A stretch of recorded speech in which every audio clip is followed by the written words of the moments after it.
आपका नाम? मेरा नाम पूर्णिमा वेणुगोपाल। क्या हुआ आपके साथ? क्या हुआ आपके साथ? मेरा फ्रेंड मुझे एक ही लिंक फॉरवर्ड कर दूंगी, फिर मैं भी वो क्लिक कर दूंगी। वो डिजिटल प्लेटफॉर्म है, कॉइन बीटीसी प्लेटफॉर्म। वो बोले मुझे पहले 1,000 2,000 ऐसे इन्वेस्ट करने के लिए।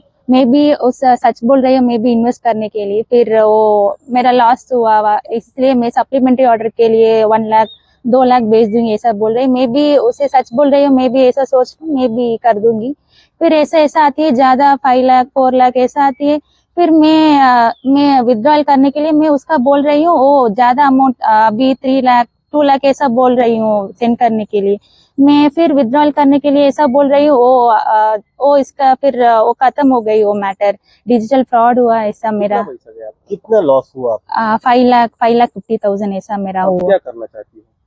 इसलिए मुझे पता नहीं क्या करूंगी मैं, इसलिए मैं साइबर क्राइम रिपोर्ट करने के लिए मैं कर दूंगी अभी। આપણે ઇન્વેસ્ટમેન્ટ સ્કેમ્સની વાત કરીએ તો આ સ્કેમ્સ કંઈક અલગ લેવલની અત્યારે હાઈપ જોઈ રહ્યા છે. ઘણા બધા લોકો કોઈક ને કોઈક રીતના આમાં વિક્ટિમાઇઝ થાય છે. વેલ અત્યારે ઇશ્યુ એ થઈ ગયો છે કે ઇલિટરેટ લોકો કરતાં એજ્યુકેટેડ લોકો જે છે તે વધુ વિક્ટિમાઇઝ થાય છે. પ્રેક્ટિકલી એક ટાઈમ એવો હતો કે જ્યારે ક્રિમિનલ્સ તમારા જે ગેજેટ છે તેને હેક કરતા હતા તમારા લગીન પહોંચવા માટે. બટ હવે સિનેરિયો આખો ચેન્જ થઈ ગયો છે. હવે ક્રિમિનલ્સ તમને હેક કરે છે તમારા ગેજેટ લગીન પહોંચવા માટે.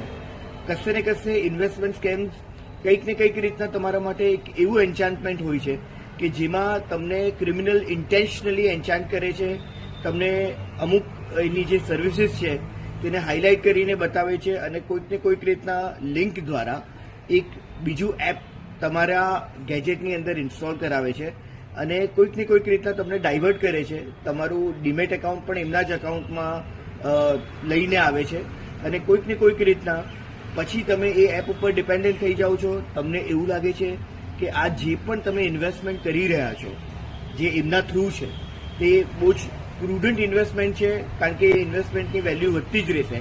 તમે કદાચ કશે ને કશે એવા સ્ટોક્સ બી લઈ શકશો કે જે કોઈક ને કોઈક રીતના આઈપીઓના ફોર્મ્સમાં હોય, ક્યાં તો લોઅર ઓર હાયર સર્કિટ્સવાળા સ્ટોક્સ હોય.